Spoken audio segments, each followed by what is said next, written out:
salam sejahtera bagi kita semua. Perkenalkan, nama saya Febi Aulia Safrin dengan NIDN 0021029203 yang merupakan dosen dari Program Studi Ilmu Administrasi Bisnis, Fakultas Ilmu Sosial dan Ilmu Politik Universitas Sumatera Utara. Video ini saya buat sebagai bagian dari pernyataan diri dosen unjuk kerja Tridharma Perguruan Tinggi PDD UKTPT dalam bidang pendidikan. Pada kesempatan kali ini saya ingin memaparkan mata kuliah yang saya ampuh, yaitu komunikasi bisnis. Model pembelajaran yang digunakan adalah sistem blended learning, sinkronus melalui luring atau tatap muka, asinkronus melalui LMS.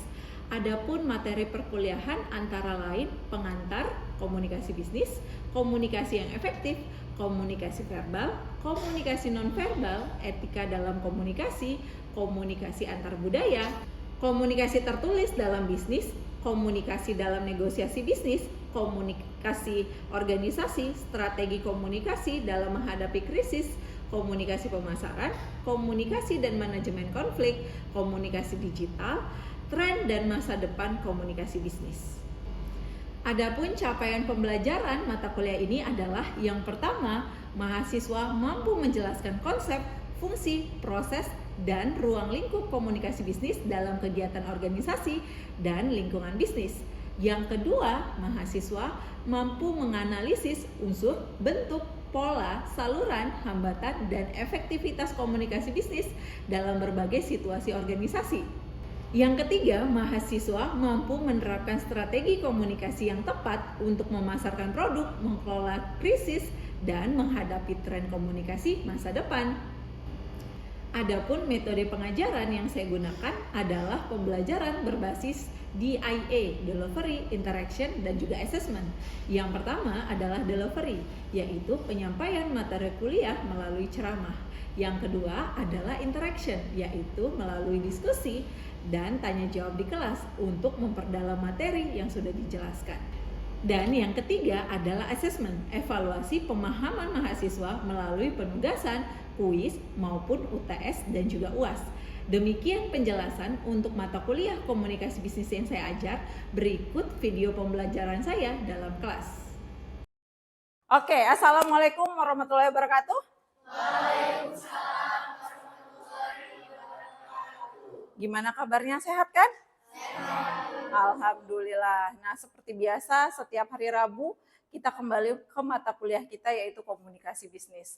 Nah, untuk pertemuan kita hari ini kita akan membahas mengenai komunikasi bisnis antar budaya. Ya, nggak asing lagi saya rasa di telinga kalian. Tapi sebelum itu saya pengen tahu ya teman-teman semua, ada nggak yang masih inget nih materi minggu lalu? Siapa? Ayo, siapa yang masih ingat? Silakan Yohana. Etika komunikasi bisnis. Oh ya, etika komunikasi bisnis. Boleh dijelasin sedikit tentang materi kita minggu lalu? Jadi dari yang saya ingat aja Ibu, etika komunikasi bisnis itu gimana cara kita bersikap ketika kita berkomunikasi dengan orang lain dalam konteks bisnis. Bagus sekali. Kasih aplaus dulu buat teman kita. Oke, jadinya memang benar ya apa yang disampaikan Yohana tadi, bahwa kalau kita berbicara tentang komunikasi tidak boleh melupakan yang namanya apa? Etika, ya. Karena kita harus tahu dengan siapa kita berbicara. Misalnya, kalau kita berbicara dengan orang yang tua, berarti kita harus bisa menyusun kata lebih baik lagi dan juga lebih tertata. Kemudian juga ketika kita mungkin komunikasinya berbentuk tulisan, nah harus disesuaikan juga waktunya dengan siapa kita berbicara, kemudian juga harus memperhatikanlah rambu-rambu. Oke, di layar kita bisa melihat ada dua pengertian. Yang pertama ada pengertian komunikasi dan juga adalah budaya. Ya, saya rasa udah pada tahu ya, komunikasi adalah proses di mana dua orang atau lebih melakukan pertukaran informasi. Sedangkan budaya adalah suatu cara hidup yang berkembang dan dimiliki bersama oleh sebuah kelompok yang diwariskan dari generasi ke generasi. Artinya kalau kita berbicara konteksnya budaya, budaya itu adalah apa ya, pola, kebiasaan ya yang dimiliki oleh sebuah kelompok, ya, dan akan berbeda konteksnya antara satu kelompok dengan kelompok lain. Nah, kalau komunikasi ya jelas adalah bagaimana proses pertukaran informasi ya di antara dua orang atau lebih. Kita simpulkan ya teman-teman bahwa komunikasi antar budaya adalah ya pertukaran informasi yang terjadi di antara orang-orang yang memiliki kebudayaan yang berbeda. Bisa beda ras, etnik, ya, sosial ekonomi, atau gabungan dari semua perbedaan ini. Nah, dari pengertian ini kita bisa tarik kesimpulan bahwa akan ada kemungkinan kita berkomunikasi dengan orang-orang yang istilahnya berbeda. Berbeda apanya? Berbeda budayanya, ya, berbeda rasnya, bahkan berbeda bahasanya, ya. Jadinya ini adalah sesuatu yang normal, yang biasa terjadi. Apalagi mengingat ya, kalau kalian nantinya kan akan jadi entrepreneur, akan jadi profesional, pasti akan ketemu orang banyak yang mungkin memiliki perbedaan budaya dengan kalian sendiri. Kita udah bicara ya di beberapa pertemuan sebelumnya bahwa bentuk dari komunikasi ada bentuknya verbal, ada bentuknya nonverbal. Jadinya kadang-kadang ya dengan adanya perbedaan budaya ini akan membuat cara orang berkomunikasi baik itu verbal maupun nonverbalnya akan berbeda. Ya, walaupun misalnya kita sama-sama orang Indonesia, itu saja sudah berbeda ya. Mungkin banyak satu hal diartikan berbeda dengan orang lain. Nah, itu harus perhatikan ya. Kemudian kita akan memasuki ke materi tentang komunikasi bisnis antar budaya. Nah, jadinya nggak jauh-jauh ya dari pengertian yang tadi bahwa komunikasi bisnis antar budaya itu adalah komunikasi yang digunakan, nah, menitik beratkan pada dunia bisnis, ya, baik bentuknya adalah komunikasi verbal ataupun nonverbal dengan memperhatikan faktor-faktor budaya di satu daerah, wilayah ataupun negara. Jadi pada dasarnya ya masih ini kehadiran bisnis itu mungkin akan mempengaruhi cara kita berkomunikasi dengan orang-orang yang menjadi partner bisnis kita, stakeholder kita, rekan bisnis kita, ya. Sampai di sini ada yang mau tanya, teman-teman? Aman? Aman ya? Kalau ada yang mau tanya silakan angkat tangannya. Oke. Jadi budaya akan mempengaruhi semua hal tentang komunikasi. Ya jelas ya, ketika mungkin budayanya berbeda bisa jadi bahasa yang digunakan berbeda ya. Kalau di Sumatera Utara ya, saya juga baru tahu ternyata di Sumatera Utara itu walaupun katanya sama-sama Batak, ternyata setiap Batak ini memiliki bahasa yang berbeda. Batak Mandeleng beda dengan Batak Toba. Batak apa lagi? Nah, dan Batak-Batak lainnya juga berbeda bahasanya. Padahal sama-sama Batak, tapi ternyata mungkin tempat lokasi akan membentuk budaya sehingga mempengaruhi bahasa yang digunakan. Kemudian juga sinyal-sinyal nonverbal ini juga dipengaruhi ya. Ketika ada perbedaan budaya, maka ketika mengartikan simbol nonverbal hati-hati bisa jadi berbeda pula dan tentu saja adalah arti kata ya. Oke, kita masuk ke kenapa konsep komunikasi bisnis antar budaya berkembang. Kira-kira kenapa? Kenapa ya saat ini konsep komunikasi bisnis antar budaya itu semakin berkembang? Atau bahkan kenapa kita harus mempelajarinya? Kenapa? Globalisasi, bagus sekali. Ya, kita paham hari ini globalisasi luar biasa. Ya, istilahnya produk yang baru diluncurkan di Amerika dalam waktu mungkin hitungan jam atau hitungan hari kita juga udah bisa punya, udah bisa beli. Atau ketika ada satu grup band atau penyanyi gitu ya meluncurkan lagunya, maka dengan mudah kita bisa mendapatkan karya mereka. Kemudian kira-kira apa lagi selain globalisasi? Ya, benar. Ya, menarik gitu. Bagaimana hari ini kita bisa lihat perkembangan teknologi ya sangat berkembang, sangat pesat.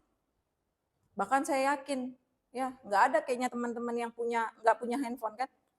Ada nggak yang nggak punya handphone? Nggak ada. Bahkan mungkin punya 2 kali ya. Bayangkan zaman saya dulu nggak punya handphone. Ya, barulah ketika SMA baru punya handphone. Kalau kalian mungkin udah dari kecil. Nah, konteks perkembangan teknologi, komunikasi, membuat ya segala hal berubah. Ya, termasuklah membuat udah nggak ada sekat lagi, Dek. Ya, dengan siapapun kita bisa berkomunikasi. Benar? Benar ya? Zaman saya dulu mungkin masih terbatas ya. Dulu tuh saya ingat sekali ada namanya MRC, udah zaman lampau lah ya. Tapi kalau hari ini dengan mudahnya kita mungkin bisa ketemu orang-orang yang lokasinya jauh dari kita, bahasanya berbeda, budayanya berbeda, kebiasaannya juga berbeda. Itu bukan suatu hal yang apa ya, yang nggak mungkin dilakukan karena dunia udah berkembang sangat pesat ya. Oke. Nah, inilah sebenarnya yang menyebabkan tadi ya yang dibahas teman kalian ya, semakin berkembangnya teknologi informasi dan komunikasi. Kemudian adanya perdagangan bebas, Dek. Ada rupanya larangan untuk orang asing menjual produknya di Indonesia. Nggak ada kan? Siapa saja bisa menjual produknya di Indonesia. Dan sebaliknya, ya, kita orang Indonesia bisa menjual produk yang kita hasilkan ke luar negeri dengan mudah. Ya. Jadinya perdagangan bebas itu mengkaburkan sekat-sekat yang ada. Kurang lebih seperti itulah ya. Nah, borderless, udah nggak ada sekatnya, Dek. Sabtu Minggu nontonnya apa? Upin Ipin. Ya, siapa yang nonton Upin Ipin di sini Sabtu Minggu? Ya, masih nonton ya Upin Ipin. Itu kan kalau kita bisa bedah itu kan sebenarnya produk ya. Produk bentuknya ya memang tontonan gitu ya. Tapi akhirnya ya udah nggak ada lagi batas negara ya. Sehingga memang akan mudah rasanya dan apa ya, akan mudah rasanya ketika kita mungkin berhubungan dengan orang-orang yang beda dengan kita dari segi budaya, bahasa, kebiasaan, adat istiadat, simbol-simbol yang digunakan dan sebagainya. Oke, di layar kalian bisa lihat saya di sini memberikan contoh ya. Ada yang nggak tahu Coca-Cola? Nggak ada ya. Unilever ada yang tidak tahu? Nggak ada. Ya. Kemudian PNG, rasa-rasanya kalau kita ke rumah kita produk-produk ini tuh ada di rumah. Ya, bahkan kalau bisa dibilang kita hidup dengan produk-produk ini. Ya, kita tahu produk-produk itu dari perusahaan luar negeri. Ya, mereka jualan ke Indonesia. Ya, jadinya apa artinya? Ya, kondisi hari ini akan merubah. Ya, akan merubah pola kebiasaan, cara berbisnis. Ya, maka kalau kalian one day itu ya jadi entrepreneur sukses, mau jual produk ke Malaysia, ke Singapura, bahkan ke Dubai, ke Thailand mungkin, ya gampang aja sekarang. Bukan sesuatu yang tidak mungkin tidak bisa diwujudkan. Saya rasa pasti mungkin karena memang dunia sekarang sudah berubah ya. Kita lihat perusahaan-perusahaan ini udah jadi perusahaan multinasional, bahkan punya banyak cabang di seluruh dunia. Bahkan kalau kita bisa bilang banyak masyarakat Indonesia itu juga bergantung terhadap produk-produk ini. Kalau kita melihat ya ketika banyak perusahaan-perusahaan asing kemudian buka perusahaannya di sini, maka akan ada kemungkinan apa ya, terjadi interaksi antara pekerja lokal dengan pekerja dari luar yang dibawa oleh perusahaan multinasional. Untuk mempermudah proses komunikasinya, maka apa? Kita tidak hanya dituntut untuk memiliki kemampuan menggunakan bahasa asing. Tentu punya kemampuan berbahasa asing, di mana itu mungkin bahasa Inggris, itu poin plus. Tetapi juga harus meningkatkan pemahaman terhadap budaya asing. Poin plus, Dek. punya kemampuan berbahasa asing. Tapi jangan lupakan, kita juga harus memperhatikan gimana sih budaya mereka. Bule itu banyak, ada bule dari Australia, ada dari Inggris, dari Amerika gitu ya. Tapi setiap negara itu punya spesifikasi lah, kurang lebih seperti itu ya. Makanya kita harus juga memahami mereka agar proses komunikasi bisa berjalan lebih lancar. Oke, nah kalau konteksnya adalah komunikasi bisnis, ketika kita menjadi pelaku ya, pelaku bisnis, maka kita harus memahami yang namanya budaya. Ketika kita memahami budaya, maka akan lebih mudah untuk bisa mencapai tujuan organisasi. Oh, saya pengen buka restoran ayam geprek di Malaysia. Nah, kita harus lihat nih, orang Malaysia sukanya yang seperti apa? Budaya mereka seperti apa? Kebiasaan mereka seperti apa? Itulah mengapa contoh konkretnya, misalnya nih, McD di Indonesia ada nasi. Saya pernah makan McD di Thailand, tetap ada nasi. Ya, tapi mungkin kalau kita pergi ke Inggris deh, udah nggak ada nasi. Tapi digantikan kentang, karena kebiasaan budaya mereka ya seperti itu. Atau bahkan mungkin kalau ke Amerika, lebih banyak hamburgernya. Burgernya lebih banyak, karena itu ya bagian dari kebiasaan mereka. Makanya kita harus mampu ya untuk bisa mencapai tujuan organisasi, maka kita harus memahami budaya. Ya supaya berhasil, supaya bisnisnya established dan sebagainya. Paham ya sampai di sini ya? Kebudayaan mengajarkan tata cara berkomunikasi. Nah inilah ya yang saya tadi bilang. Jangan sekedar hanya ya boleh gitu ya memiliki kemampuan berbahasa asing, berbahasa Inggris. Tetapi ternyata budaya itu juga mengajarkan cara berkomunikasi. Misalnya apa? Orang Indonesia kalau tidak setuju menggeleng deh. Nah kalau orang India gitu ya melakukan sebaliknya, malah mengangguk. Pernah kan nonton film India ya? Mereka ketika tidak setuju malah mengganggu. Dan sebaliknya ketika setuju malah menggeleng. Bayangkan nih ya, bayangkan ada satu orang Indonesia dengan orang India yang berkomunikasi. Bisa-bisa jadi nggak nyambung kan? Iya kan? Ketika kita tidak memahami kebiasaan mereka. Itu contoh simpelnya.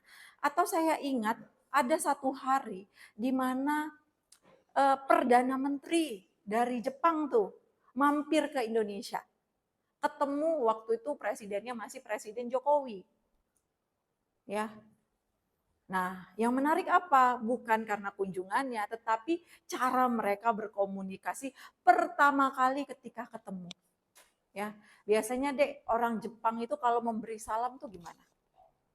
Menunduk ya.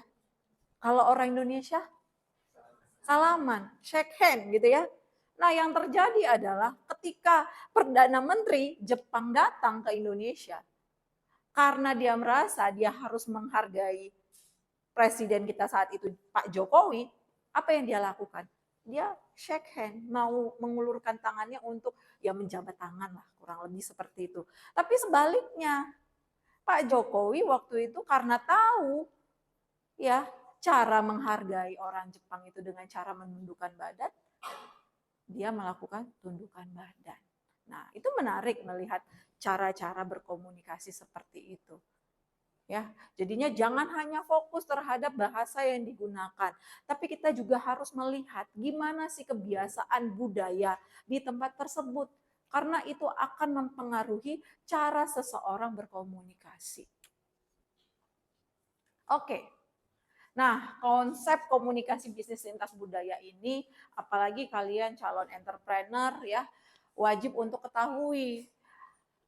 Misalnya kalau mau buka usaha restoran, tadi saya sudah kasih contoh ya. Nah, kalau ke satu negara tertentu maka harus dilihat bagaimana kebiasaan negara tertentu. Oh, mau buka restoran di Indonesia, ternyata mayoritas orang Indonesia beragama Muslim. Nah, supaya mungkin restorannya lebih established, lebih banyak orang yang datang, lebih banyak orang yang makan gitu ya di restoran tersebut, maka mungkin kita berpikir harus menghadirkan restoran gitu ya yang sudah ada label halal MUI ya, supaya lebih diminati. Ya, makanya harus paham kebiasaan-kebiasaan di satu daerah, bukan hanya kita melihat perbedaan bahasanya, tetapi memang kebiasaan itu akan membentuk cara berkomunikasi dan cara hidup seseorang di satu tempat. Ada yang mau tanya, teman-teman sampai di sini? Silakan kalau ada yang mau tanya. Di layar ini kita akan melihat sepertinya adalah contoh dari bentuk nonverbal. Ya, dimana misalnya di Spanyol orang berjabat tangan paling lama antara 5 sampai 7 ayunan. Melepas jabat tangan segera dapat diartikan sebagai bentuk penolakan. Jadinya harus dipelajari deh. Misalnya kalian punya partner bisnis, mitra bisnis, atau mungkin one day ke Spanyol gitu ya. Nah, kita harus mempelajari kebiasaan di sana. Atau jangan memberi hadiah minuman beralkohol kepada orang-orang yang dari Arab gitu. Ya jelas lah ya. Kenapa? Karena mereka itu nggak minum alkohol. Tapi kalau kamu mau kasih alkohol, kasihlah ke orang Australia. Karena mereka suka tuh alkohol. Bahkan pada saat acara-acara tertentu, mereka bawa kadonya adalah alkohol. Ya. Kemudian bersendawa setelah makan merupakan tradisi di Jerman yang menunjukkan hal positif, yaitu cara untuk memberitahu tuan rumah kalau hidangannya enak dan juga kita puas. Tapi kalau kita lakukan di rumah kita atau di Indonesia, apa artinya? Jorok. Ya kan? Apalagi kayak nggak menghargai, nggak sopan. Nah, jadinya yang seperti ini nih harus kita perhatikan. Atau ya daging sapi ya, jelas lah kalau orang Hindu kan menganggap sapi itu adalah istilahnya dewinya ya. Mereka nggak makan daging sapi, bahkan istilahnya mereka mendewakan gitu ya. Oke, kita akan masuk ke hambatan komunikasi antar budaya. Jadinya ada beberapa hambatan. Yang pertama adalah budaya, ya. Yang kedua biasanya adalah persepsi pandangan, ya. Yang ketiga adalah motivasi. Yang keempat adalah pengalaman, ya. Yang kelima adalah emosi dan bahasa dan juga apa ya, simbol-simbol nonverbal. Jadinya memang keenam item ini ya biasanya itu membuat ya adanya barrier dalam proses komunikasi, khususnya dalam komunikasi antar budaya. Ya, kira-kira teman-teman ada yang mau nanya sampai di sini? Oke, silakan Dek.